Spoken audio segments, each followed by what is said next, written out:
What is worse than death? There are things that cut deeper than mortality itself. Things that make you question if living is worth the burden in your chest. We all carry fears we don't want to name. Some people fear failure, others fear being forgotten. But there is something else, something that strikes at the very core of who we are. Something not many people know about. A fear that is not named. It's not what you'd expect. It's not dramatic or obvious. It creeps up slowly, building in the spaces between conversations, in the silences that grow longer, in the moments when you realize someone you love is slipping away. You know, I have a brother, and sometimes when I look at the distance growing between us, I feel something cold settle in my chest. A fear I can't quite name, but can't ignore either. The thing I've been showing to the back of my brain, the thing I've been ignoring right in front of me. God of War Ghost of Sparta hits this exact spot. It reminded me of the thing that was hidden away in the back of my brain, not because of its epic battles, but because at its heart, this is a story about brothers too. Buried beneath all that revenge and killings lies a truth so personal that it cuts through every defense we've built. Because sometimes the stories that destroy us are the ones that show us exactly what we are running from. You know, in this game, we visit Kratos' history, his childhood. He had a brother too. Now, picture this. You're a child, powerless, watching as gods rip your brother away right before your eyes. You fight back, but you're just a boy against divine will. You fail. You carry that failure like a scar that never heals. Kratos was told by his own mother that Deimos had died, even though she knew it wasn't true. Zeus had commanded her silence. So Kratos lived with that lie, that guilt, that powerlessness eating at him from the inside each and every day. But here's the thing about guilt, it doesn't stay buried, it ferments, it turns into rage, especially in the case of Kratos. This is where it all began, metaphorically. Kratos became a Spartan warrior, then a brutal general, always seeking more power because deep down he was still that helpless child who couldn't save his brother, which then turned into his hunger for power and a sore loser, someone who couldn't accept defeat. So, when faced with his own mortality in battle, he made a deal with Ares. That rage, his inherent uncontrolled rage, became the weapon that destroyed his own wife and daughter. The power he sought to never feel powerless again became the very thing that made him powerless to save what mattered the most. And funny how the gods who tried to prevent the fate by abducting the marked warrior created the very own fate they were trying to avoid, since Kratos had now become the destined one for the destruction of Olympus. Zeus! Your son has returned. I bring the destruction of Olympus! And maybe if they'd have abducted Kratos back in the day, maybe Deimos would have been our Kratos. Who knows? Nobody ever knows how fate works, you know? Now, sitting on the throne as the god of war, Kratos should have everything he wanted, right? Power, control, the ability to never be helpless again. But he's haunted by memories, the face of his past, a vision of his mother alive. He now abandons his divine throne, not just from rage, because we see through his rage now. We understand why he was angry all the time. It started right here, from his childhood. What if I lose someone else I love because I'm not strong enough to save them? Kratos took off in search of his mother, and he found her in Atlantis. His mother informs him that Deimos, his brother, is alive.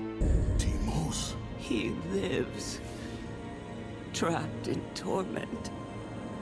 deep in Death's domain.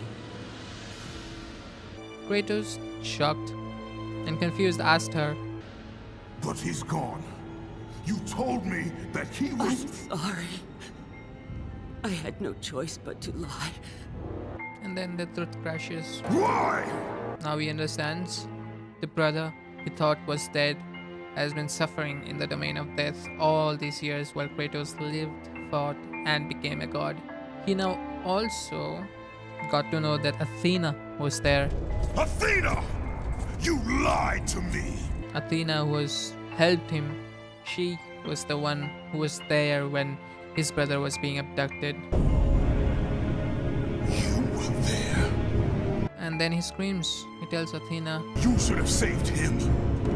and he whispers to himself, I should have saved him. I should have saved him. But here's the thing.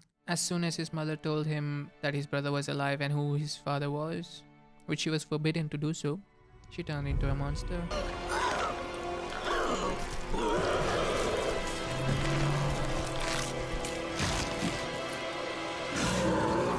And guess what? Kratos again had to kill his own flesh and blood, his own mother. What more do you want from this guy, man? I mean, he now has lost his wife, his daughter, his mother. His only family left is his brother. Deimos. He does get to meet his brother Deimos. He runs to him, trying to save him, but in the domain of death, chained and tortured for decades, looks at his brother, the legendary god of war, the one who escaped while he suffered, and speaks the words that answer my question, our question, that was asked in the beginning. What is worse than death? Did you think I would forgive? I will never forgive you, brother. Being hated by the only people who love you unconditionally, your own flesh and blood, your family. And now I understand. This was a thing I couldn't quite name. This was a fear I had all along in the back of my head. What I fear the most is that my brother, the person I love most in the world, would grow on to hate me. We used to play together, fight even more. There's life in that battles that only brothers understand. If you have a brother, you would understand it too. You know how we fight. But times changed. I got busy. He started high school.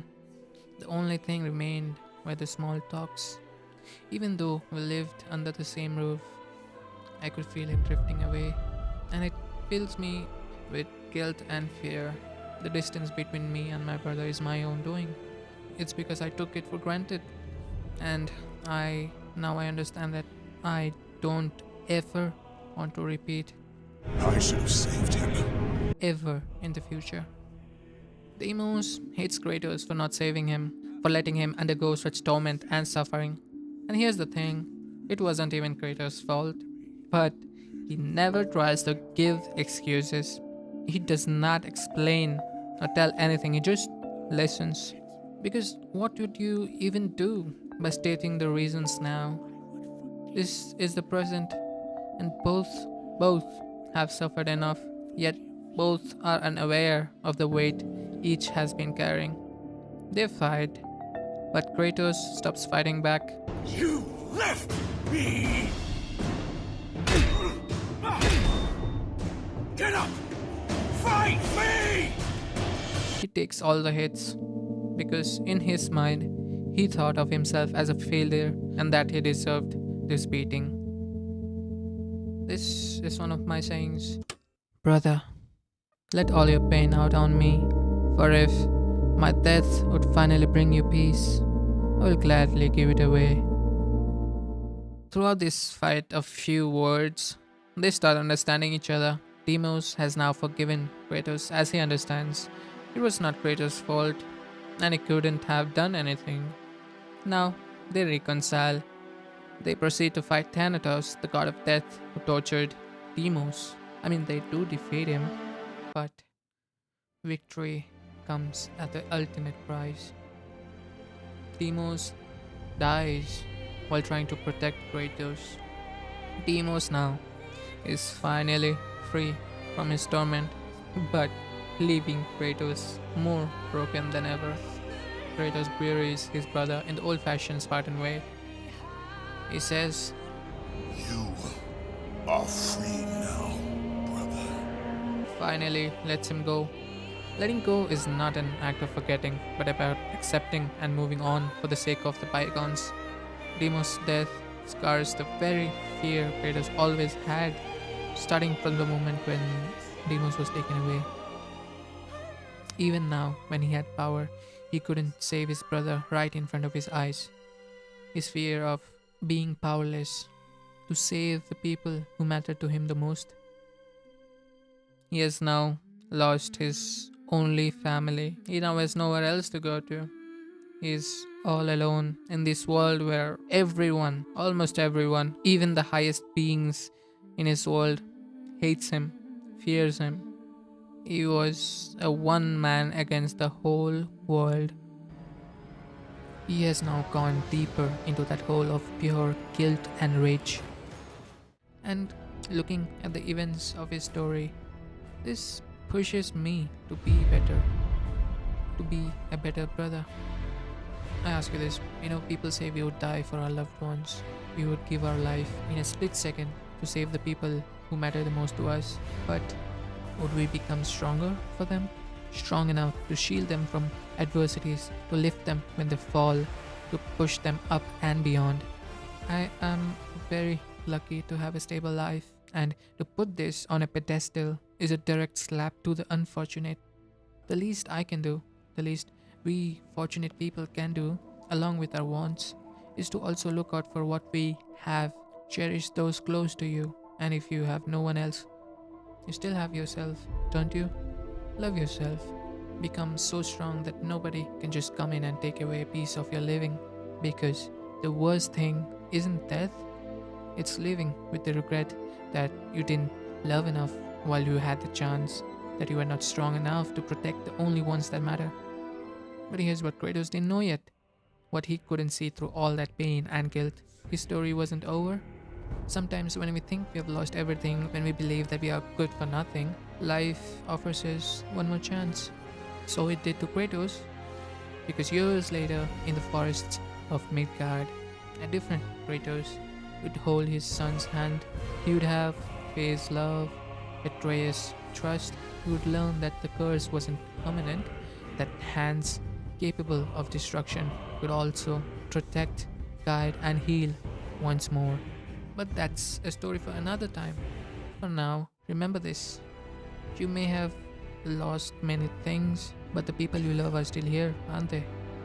And you may say, oh no, everyone's just gone.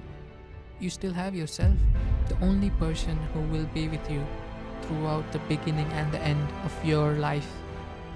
So, are you alone? Nope.